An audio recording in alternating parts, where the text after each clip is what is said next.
Bless you. Go ahead and order something.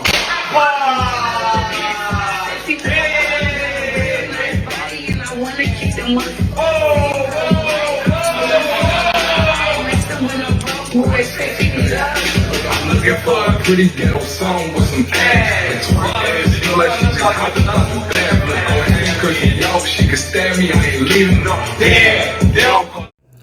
Alright, y'all, what's good? What's good, man? It's the MCCLOUD. Never Cancel These Nuts podcast. 2024, man. Hey, this shit starting off with a bang. Let's get into it. Now, we just watched the video with the dude, Partisan Fontaine. Now, for those of you who don't know who that is, he's the ex-boyfriend of Megan Thee Stallion. Dude been doing this thing for a while. I remember seeing him a while back, way back in the day. I think it was on World Star, something like that. He had a little song he was doing to the Beyonce beat, the Destiny's Child, No No No joint. And I was like, damn, yeah, buddy, had some bars. Shit was fly. I ain't never see him really do nothing after that. But then, fast forward, he popped up, found out he was the writer for most of Cardi B hits, and I think he wrote for a few others as well.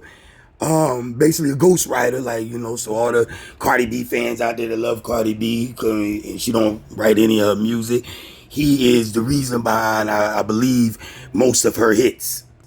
So basically, he been behind the scenes doing his thing as a writer.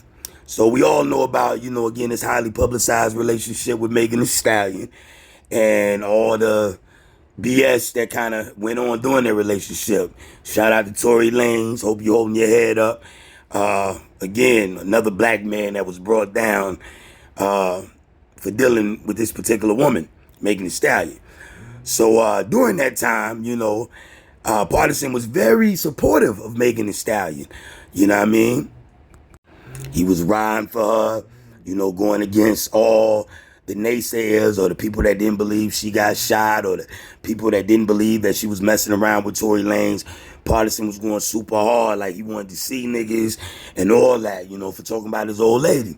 As he should, because that's what a real nigga's supposed to do when you riding with a chick. Like, man, that's my motherfucking girl, man. Ain't nobody gonna play about baby girl. I'm gonna get at you. You know what I mean? But unbeknownst to him, his girl, the one he was riding super hard for, was a major industry thotty. I mean, shorty getting that pussy up there, everybody, and I mean everybody, mad dudes coming forth. Tory Lanez, the baby, Blueface. I mean, he got topped off. I mean, who knows, man? You know what I mean? But again, it just goes back to the industry, and like we've been telling niggas for years, what a lot of these bros got to do to get on. They be fucking niggas. Cardi B was fucking niggas. What? The nigga DJ Self. Shanti, she was fucking Irv Gotti. Like, I mean, it's the casting couch shit. That's how they get on. Million chicks want to sing. You want this deal? You want us to put money behind your career? Da-da-da-da-da. The niggas in charge of the powers that be, you fucking. I mean, that's majority of how it's going down. Same shit with Sierra. Everybody want to ride for Sierra and go against Future, but look at the dynamics of the relationship and how they met and how they even got together. They sent Sierra, her label, to work with Future because he was the hottest rapper at the time to work with him. So, bitch, how the fuck you end up pregnant? You down there fucking. You supposed to be singing and my goodies and all that shit. You riding dick. You know what I mean? You fucking. And that's how you end up with a baby. And I mean, dude probably was feeling you. I mean, you Sierra. But at the same time, he in the prime of his career. He like, fuck all that relationship, marriage shit. Because, I'm doing my thing right now. And everybody want to go against that man because, he just living his truth. And like, hey, man, what the fuck I'm going to get married for knowing I'm going to still be fucking hoes? I'm Future. You know what I mean? So that man lived in his truth, but that's another podcast. So going back to Megan and Party, again, during that time, he was riding for her, only to find out, later on that he was being a Dunsky, man. Sure, he's running around behind his back fucking mad niggas. So they split up, and now he's dating this new girl named Jada Kingdom, which, by the way, is bad as fuck. Which, as you can see in the video, that's why I kept this shit playing while I'm doing the podcast, because Man. Now, I didn't know too much about Short. I had to go do my research. And I do remember her from back in the day. Like, she's been on, social media for a while. You know what I mean? Doing her thing. I think she's Jamaican. But anyway, she's fine as fuck, man. I mean, look at this. Oh, my God. Bruh. So, party winning. You know what I mean? You did some sucker shit with Megan. You was looking like a mook. But, nigga, you have redeemed yourself, which is the purpose of this particular podcast. Saying it's never too late, man, to stop simping and keep it pimping. You dig? Now, back when Party was riding with Megan, he was, the hood darling. All the ladies loved him. He was such a good man, and, they were praising him and, giving him all the accolades. Then, as soon as they break up, as usual, he's sassy. He's chasing clout. He's sorry. He's everything but a child of God. But again, when he was simping and praising her and worshiping her and being made to look like a damn fool and like a sucker, they loved him to death. And that's the message, man. Like, as long as you're not being true to yourself and you allow yourself to go out like a fucking mook and be a sucker, they love you. But the moment you get your fucking balls back and start living like how a motherfucking nigga's supposed to live, like how a fucking player is supposed to live, they hate you for it. You become the villain. Case in point, see this Party, they loved him with the dumbass feminist tattoo and, Megan looking like she real and like she down ride for a man. They go to dumbass feminist tattoo again. See, they loved this Party. All the ladies, they loved him and praised him during this time when he's looking like a fucking mook. By the way, not for nothing, this picture is super fucking sus. Don't ever do no shit like this again. You understand? Never in life, my nigga. Never in life again. But see, now that he back on his player shit and he got him a little baddie, and honestly, she way badder than Megan, in my estimation. I mean, this motherfucker is fire, bruh. Period. I mean, Megan's straight now. I ain't gonna like shit on Megan. She a good looking woman. But knowing how she get down and she a liar and she a snake and got a nigga 10 years in prison over some bullshit. Yeah, fuck that bitch. Real talk. I'm sorry. So I'd much rather have some shit like that. Word up. So yeah, now the ladies, they hate him. Oh, he's clout chasing. Oh, she's not better than Megan. They hating like a motherfucker. When the truth is, yes, she is. And this is the message, fellas. It's never too late. You know what I mean? You might think, you so in love with this chick you got now, but that chick doing you dirty. Got you out here looking like a mook, stupid, soft, and feminine and shit. It's never too late to get your fucking balls back, man, and find you a better chick. It's always somebody out there that's bad. I don't give a fuck you Cardi B, look at Offset, fucking bitches. Party when he got him Jada Kingdom, like, it's always a better chick out there, my nigga. Especially if you got motion and you doing your thing. So don't ever let a chick don't ever let a chick make you think that you can't upgrade and get a better bitch than her. Cause yes, the fuck you can. You know what I mean? And don't ever nigga reduce yourself down to a lane, you know what I'm saying, just to have a bitch or to deal with a bitch. Bottom line, that hoe wanna act crazy, don't wanna listen, always wanna be doing some bullshit. Think that, like, you lucky to have her, all that type of shit or whatever. Man, cancel that bitch like Nino did in New Jack City and go get you another one. It's nothing, my nigga. You know what I mean? Bottom line, a lot of women have inflated egos. Like, she your dream chick or something. Like, you ain't want a better chick than her. A lot of times, same way they settle, so the fuck do we. And I constantly preach that. So anytime a motherfucker acting like that, again, you ain't the prize or you ain't the best nigga she can have, prove a motherfucking ass wrong and go get a better bitch than her. You dig? And that's the bottom line because McLeod said so, nigga. Like Stone Cold out this motherfucker, you dig? So yeah, that's it, man. That's the podcast. Again, it's never too late to get your balls back and to stop simping and start pimping, you dig?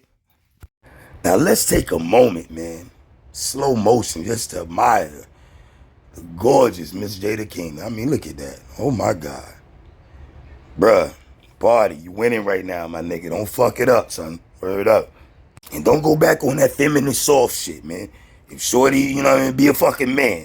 You understand? Be a fucking man. Cause that's a whole lot of women right there, boy. that need to be manhandled every day, all day. I mean, knocking a motherfucking head against the headboard, nigga. I'm talking about savagely, gorilla. You know what I mean? Got to be beast in that, boy. So don't be on that feminine shit. Be a fucking man. You understand? Now, in conclusion, it's just saying, man, Megan bad. You can go from this, you know, regular without all the makeup on, to this, my nigga. Shit. I mean, don't get me wrong. Megan look good. She do her thing. You know what I'm saying? Fine ass black woman. Never took that away from her. But I ain't gonna front, nigga. I'm like Sir Mix-a-Lot. You know what I'm saying? Give me a thick one, boy. Thick sister. What he said, red and beans and rice didn't miss her. Shit. Now, the last thing I want to touch on is, the speculation about people getting their bodies done. Now, I don't know if Megan is all natural, and I don't know if Miss Jada Kingdom is all natural. Only they know that. But what I do know, I got over 20 years experience as a personal trainer. And I know the difference between those that really get it in and work out versus those that they might work out a little something, but they mostly are there to look cute and take pics. Take, for instance, look at the weight that Megan's holding. Now, that's a nice little amount of weight right there. So if you're doing that on a regular, consistent basis, your legs are going to be bigger than that. There's no way if you're working out and using that kind of weight on a consistent basis that your legs are going to be that small and undefined. So this looks like just a photo op, just keeping it a buck. Now, in contrast, this is an old post from Jada Kingdom. Look at her legs. Look at her legs. Now, in contrast, again, look at Megan's legs. Come on, son. So again, if you're doing that kind of weight on a consistent basis, there's no way that your legs are not going to grow and be more defined than what Megan's are. And again, as a trainer, that's how I know that's cap. Because that right there, that's work. That's using serious weight, and that's work, and that's why she thick up. You know what I mean? You could just tell the aesthetics of people that really work out on a regular basis. They just have an aesthetic, fit look. You know what I mean? You could just tell. Just trust me on that. Versus somebody that might work out, but you can look at them and tell they ain't really all the way into that gym life like that. You know what I mean? It is what it is, bro. And if you take a minute to read this post, this is from 2017. If you read the post, those are the types that don't even like going to the gym, but they just been blessed and they fine as a motherfucker. But they stay in the gym and they be right. You know what I mean? I've trained those types for years. You know what I'm saying? So I really believe Jada Kingdom the real deal. Megan, I don't know. So that's it, man. Cancel These Nuts podcast. Let's just take a moment to admire Miss Jada Kingdom. Again, it's that old video. In the gym getting it in, and I'm like, bruh, that's the real deal Holyfield right there, son. The real deal Holyfield. So congratulations on that party. And like I said, be a fucking man. You know what I mean? Not a feminist, not a simp, or a fucking mook. Be a fucking man, and congratulations on getting your fucking balls back, son. Cancel These Nuts podcast. Your boy the MCCLOUD. Where we say fuck cancel culture. A man stands on his principles and morals. He says and does whatever the fuck he likes. Because that's what a man does. We're not affected by no cancel culture. Fuck your feelings. Facts over feelings. You know what I mean? No simping, no pandering, no emotional shit. Just keeping it real, man. Raw, rugged. You dig? Till the next time, make sure you like and subscribe. And for my ladies out there that watch my podcast, again, man, get your mind right. Don't ever think if your man is fly or he got a little motion, he got some shit going for himself, don't ever think he can't find him a better bitch than you. So act right, treat that man right, and do the fuck you supposed to do. And y'all hold it down and make black love great again. You dig? We out. One.